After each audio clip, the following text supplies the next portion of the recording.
Il y a un petit côté comme ça, un peu magique, justement, de mélanger les regards, les points de vue, et de ne pas axer une émission sur des certitudes.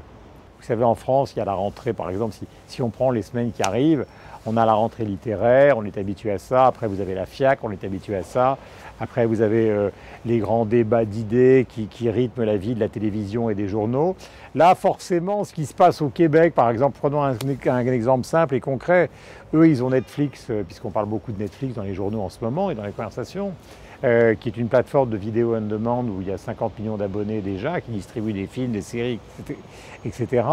En France, tout ça est vécu comme une sorte de monstre qui arrive. Les Québécois vivent avec ça depuis des semaines et ça n'a pas l'air de les déranger. Cette année, j'ai voyagé au Congo. Il est évident que la préoccupation des francophones qui sont au Congo ou qui vivent en Roumanie est un peu différente de gens qui habitent avenue de Wagram et qui sont au siège de TV5 Monde. Ce que j'aime bien dans le titre de 100 millions de critiques, c'est qu'en fait, c'est une manière de dire 200 millions d'amoureux.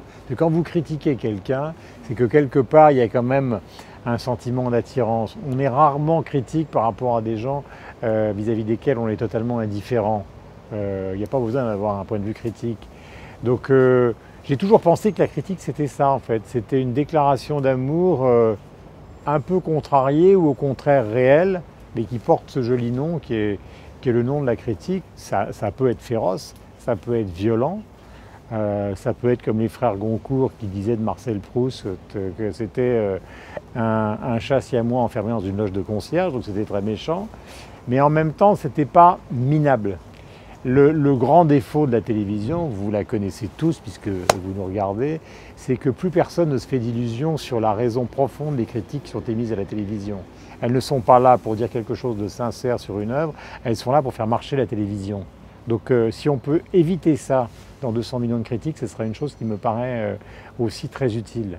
Je ne vais pas citer de nom, mais enfin, les arènes de la télévision, on sait à quoi il faut s'attendre. En plus, c'est jamais véritablement très sincère. Et puis surtout, il y a une sorte de déqualification des gens qui portent un regard sur les livres et le cinéma, dont on se dit parfois, enfin, au nom de quoi, qui est-il ?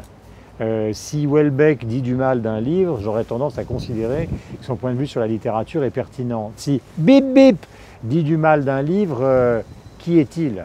Donc c'est un peu ça qui a été trop loin, à mon avis, dans le domaine de la télévision. C'est que vous avez des tas d'émissions où des gens moyennement cultivés donnent leur point de vue sur Modiano. Mais qui sont-ils ? Alors moi, j'ai toujours eu de ce point de vue-là comment dirais-je, une vision un peu différente. Je pense qu'on doit dire des choses qui ne sont pas de la promotion, parce qu'autrement ça n'a strictement aucun sens. Mais il faut quand même être très prudent et ne pas donner cet aspect. Parce que vous savez, il y a deux manières d'être sentencieuse.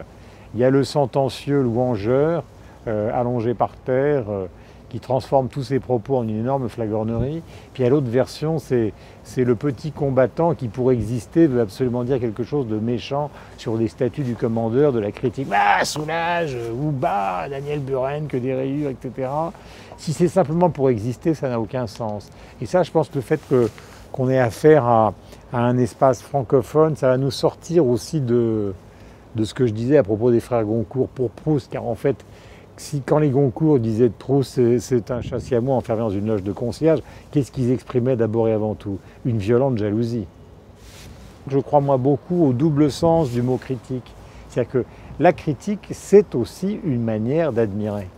Vous savez, c'est une manière de parler des choses. Moi, j'aime toujours être convaincant, sincère et pas compliqué. Je pense que si vous parlez avec des gens et qui vous parlent sincèrement de Conrad ou des Demoiselles d'Avignon, tout devient simple. Évidemment, tout ce qui est artificiel, poussif, méchant, tout ça disparaît très très vite en fait.